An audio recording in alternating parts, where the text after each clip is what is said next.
Hello friends, good morning everyone. आज हम chapter 10 पढ़ेंगे मानव बस्ती के बारे में।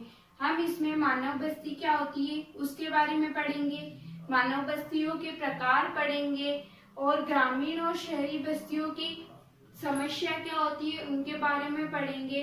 तो हम सबसे पहले देखते हैं कि मानव बस्ती क्या होती है। एक स्थान जो साधारण रूप से और स्थायी रूप से बसा हुआ हो एवं वह मनुष्यों का निवास हो उसे मानव बस्ती कहते हैं। यानी कि जहाँ लोग परमानेंट रहते हो और अच्छी बसावट हो वहाँ। ऐसा नहीं कि एक ही स्थान पर रहे थोड़े दिन और फिर कुछ थोड़े दिन दूसरे स्थान पर रहे। जो शुरू से एक ही स्थान पर रहते आ रहे हो, परमानेंट जो रह रहे हो, जो मनुष्य का निवास स्थान हो, उसी को हम मानव बस्ती कहते हैं। फिर हम बात करते हैं कि सहंत बस्ती क्या होती है।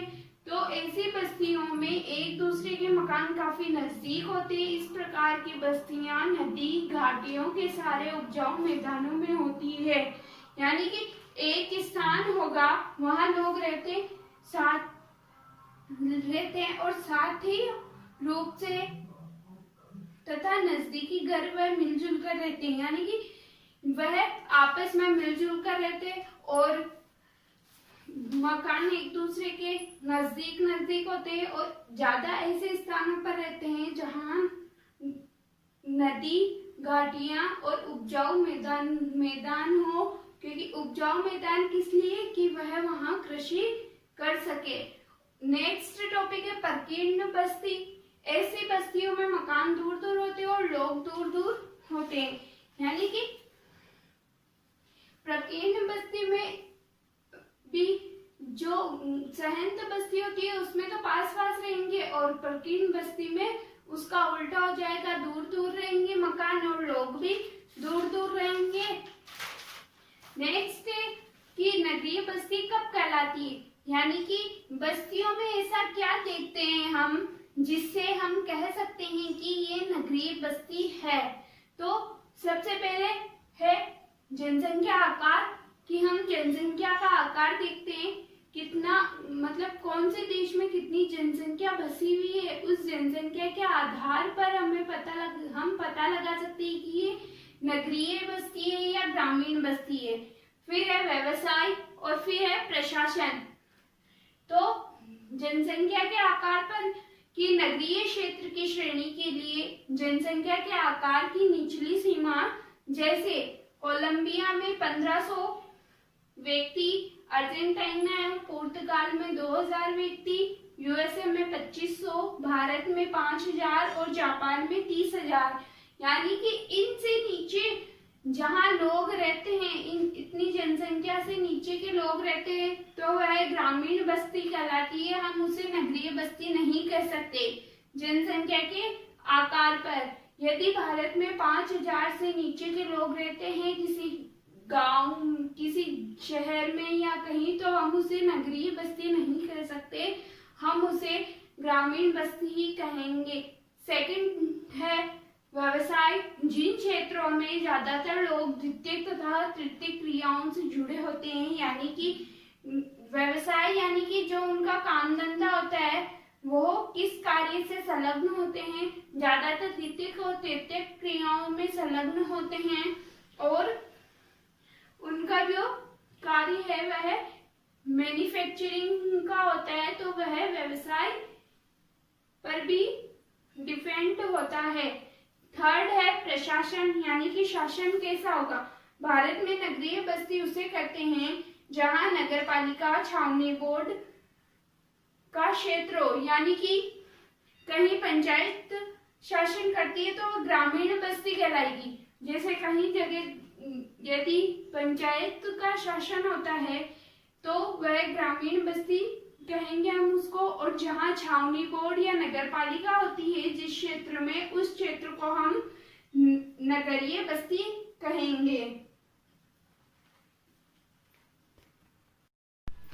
नेक्स्ट टॉपिक है ग्रामीण बस्तियों को प्रभावित करने वाले कारक, कि ऐसे कौन कौन से कारक है जो कि ग्रामीण बस्तियों को प्रभावित करते हैं। कोई भी बसने से पहले यानी कि वहाँ कोई भी किसी भी जगह बसने से पहले कौन कौन सी सुविधाएं या क्या क्या जो उनके डेली रूटीन के लिए आवश्यकता हो उसकी, ऐसे कौन कौन से वह प्रभाव देखते हैं। सबसे पहले है जल की ज्यादातर ग्रामीण बस्तियां जल के स्रोतों के निकट स्थापित होती है, जैसे नदियां, झील, तालाब आदि। यानी कि कहीं भी हम रहते हैं तो सबसे पहले हमें पानी की आवश्यकता होती है। पानी के बिना कुछ ही नहीं है। पानी पीने के लिए आदि सब बहुत सारे कामों में पानी की आवश्यकता होती है। सेकंड है भूमि, जहाँ की भूमि कृषि कार्यों के लिए बेहतर होती है। ज्यादातर ग्रामीण बस्तियां वहीं स्थापित होती है। यानी कि भूमि कैसी है, भूमि उपजाऊ है या नहीं है, ये सब देखते हैं, क्योंकि कृषि करने के लिए भूमि का उपजाऊ होना जरूरी होता है। इसलिए वह भूमि कृषि कार्यों के लिए पहले देखते हैं। और थर्ड है उच्च भूमि क्षेत्र, मनुष्य अपने आवास के लिए ऊंचे क्षेत्र इसलिए चुनता है क्योंकि ऊंचे क्षेत्रों में नुकसान से बचा जा सकता है। यानी कि उच्च भूमि क्षेत्र यानी कि रहने के लिए ऊंचे स्थान रहने के लिए क्यों देखता है, क्योंकि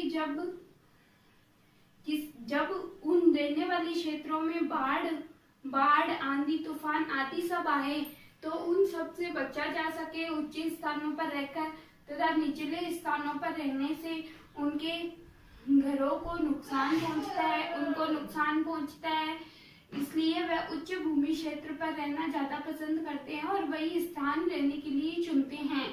लास्ट है गृह निर्माण सामग्री, मानव बस्तियों के विकास के लिए गृह निर्माण सामग्री बहुत जरूरी है, क्योंकि बस्तियां वहीं विकसित है जहां लकड़ी, पत्थर आदि सामान आसानी से मिल जाते हैं। यानी कि अगर कहीं भी बस्ती स्थापित करनी होती है तो उसके निर्माण के लिए हमें गृह निर्माण सामग्री की आवश्यकता होती है, जैसे लकड़ी, पत्थर आदि सब घर के निर्माण के लिए हमें आवश्यक होते हैं। इसलिए ये 4 प्रमुख प्रकार हैं जो कि ग्रामीण बस्ती को निम्न रूप से प्रभावित करते हैं। नेक्स्ट हमारा टॉपिक है कि बस्तियों का आकृति के आधार पर वर्गीकरण कितने प्रकार से किया गया है। मुख्यतः 6 प्रकार से किया गया है। रेखिक प्रतिरूप, आयताकार प्रतिरूप, ताराकार प्रतिरूप, वर्ताकार प्रतिरूप, टी और वाई आकार प्रतिरूप और दोहरे ग्राम प्रतिरूप, जो कि वहां लास्ट में नीचे हैं। ठीक है, तो हम सबसे पहले बात करते हैं रेखिक प्रतिरूप की कि रेखिक प्रतिरूप क्या होता है। इस प्रकार की बस्तियां सड़कों, रेल लाइनों, नदियों, नहरों तथा घाटी के किनारे स्थित होती है। यानी कि एक रेखिक यानी कि एक सीधे लाइन में। तो ये जो बस्तियां होती है वह सड़कों, रेल लाइनें जो होती है वहां, और नदियों, नहरों, घाटियां, इन सब किनारे पर स्थित होती है। जैसे इसका छोटा सा डायग्राम दे रखा है रेखिक प्रतिरूप का, और फिर है आयताकार प्रतिरूप। तो ऐसा प्रतिरूप समतल क्षेत्रों तथा चौड़ी अंतरा पर्वत घाटियों में पाया जाता है। यानी कि ये समतल क्षेत्र में पाए जाते हैं, या फिर जो चौड़ी घाटियां होती है, जो आयताकार होती है सड़कें और तथा समकोण पर आपस में काटती है, ये ऐसे क्षेत्रों में बस्तियां निवास करती है, जैसे आयताकार का डायग्राम में है। फिर है ताराकार, जहां कई मार्ग आकर एक स्थान पर मिलते हैं तथा उनके सहारे मकान बन जाते हैं, तो ताराकार बस्तियां कहलाती है। यानी कि जो हमारा तारा होता है उसके आकार में वहां मार्ग बने होते हैं, और एक ही स्थान से कई सारे मार्ग आकर मिलते हैं। एक ही स्थान यानी जिसे हम चौराहा भी बोल सकते हैं, वहां आकर बहुत सारे मार्ग मिलते हैं और उन मार्गों के आसपास में बस्तियां बसी होती है। फिर नेक्स्ट है वर्ताकार प्रतिरूप। इस प्रकार के गांव झीलों एवं तालाबों आदि के चारों ओर बस्तियां बस जाने में विकसित होते हैं और वहां पर मंदिर वगैरह भी होते हैं। नेक्स्ट टी और वाई आकार। तो टी आकार बस्तियां सड़क के तिरछे पर विकसित होती है, टी के रूप में विकसित होती है, और वाई आकार की बस्तियां क्रॉस या चौराहे पर प्रारंभ होती है। यानी कि टी आकार की बस्तियां टी जैसे टी बनता है उस आकार में बस्तियां विकसित होती है, और वाई आकार यानी कि जैसे वाई बनता है वाई के आकार में बस्तियां विकसित होती है। फिर लास्ट है दोहरे ग्राम। तो ये है नदी पुल के दोनों तरफ इनका विस्तार होता है, यानी कि बीच में सड़क है और सड़क के दोनों तो आर पार सड़क के ऊपर से पुल जा रहा है, तो सड़क के जो आर पार है दोनों तरफ वहां बस्तियां अपना बसाव करती है। अब हम नेक्स्ट टॉपिक पढ़ते हैं कि आकार के आधार पर नगरीय बस्तियों यानी कि जनसंख्या के आधार पर बांटा जाता है इनको। तो सबसे पहले हम बात करते हैं कि शहर की। यहाँ यातायात के केंद्र उपलब्ध होते हैं, प्रशासकीय कार्यालय होते हैं, और 10 लाख से ज्यादा जनसंख्या हुई तो हम इसको मिलियन सिटी के अंतर्गत काउंट करते हैं। फिर नेक्स्ट है सन्नगर। यह शहरों से मिलकर बनते हैं तथा बहुत बड़े विकासशील नगरीय क्षेत्र होते हैं, बहुत बड़े आकार में फैले होते हैं। और जैसे हम उदाहरण देखें इसका तो टोक्यो और लंदन। थर्ड है हमारा विश्व नगरी। यह विश्व नगरी जो शब्द है वह यूनानी शब्द मेगापोलिस का हिंदी अनुवाद है, और यह सन्नगर से मिलकर विश्व नगरी बनता है। और इसका एग्जाम्पल हम देखें तो है यूएस से। फिर लास्ट जो है फोर्थ वो है मिलियन सिटी। तो यह मिलियन सिटी तो पूरी दुनिया की पहली मिलियन सिटी थी जो थी लंदन, और वर्तमान समय में 438 मिलियन सिटीज है।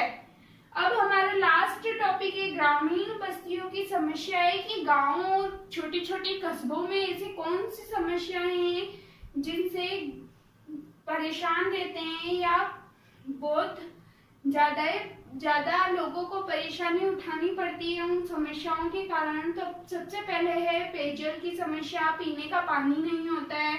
तो वह जैसे उनको गंदा पानी मिलता है, जैसा भी पानी उनको उपलब्ध होता है वह पी लेते हैं, और लेकिन जब वो गंदा पानी पीते हैं तो उनको हैजा पीलिया जैसी बीमारियां हो जाती है, वह बीमार हो जाते हैं।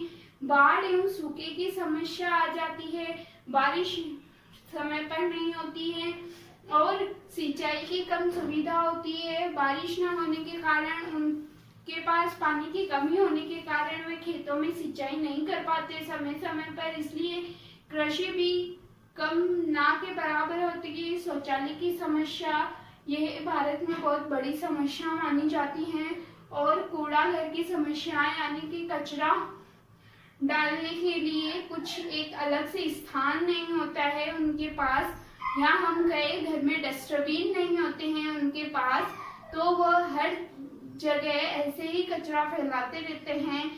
तो इससे भी बीमारियां उत्पन्न होती है, बहुत से अलग अलग रोग उत्पन्न होते हैं जिससे गांवों में रहने वाले लोगों को बहुत प्रभावित करते हैं। वह बहुत बीमार होने लगते हैं, कच्ची सड़कें, आने जाने में परेशानी होना, निम्न स्वास्थ्य सेवाएं यानी कि वहाँ गांव में हॉस्पिटल है तो वहाँ पर डॉक्टर नहीं है, डॉक्टर है तो वह समय पे चेकअप नहीं करते हैं, ऐसी बहुत सी प्रॉब्लम आती है। तो उन्हें गांवों से शहरों की तरफ जाना पड़ता है दिखाने के लिए, और सुविधाएं ना के बराबर होती है वहाँ, और भारी वर्षा के कारण भी कच्चे मकान प्रभावित होते हैं। अब हमारा ये चैप्टर यहाँ खत्म होता है। बहुत ही छोटा चैप्टर था और आसान चैप्टर था। हमारी क्लास 12 की फर्स्ट बुक कंप्लीट होती है आज। Thank you so much. Please like, share and subscribe.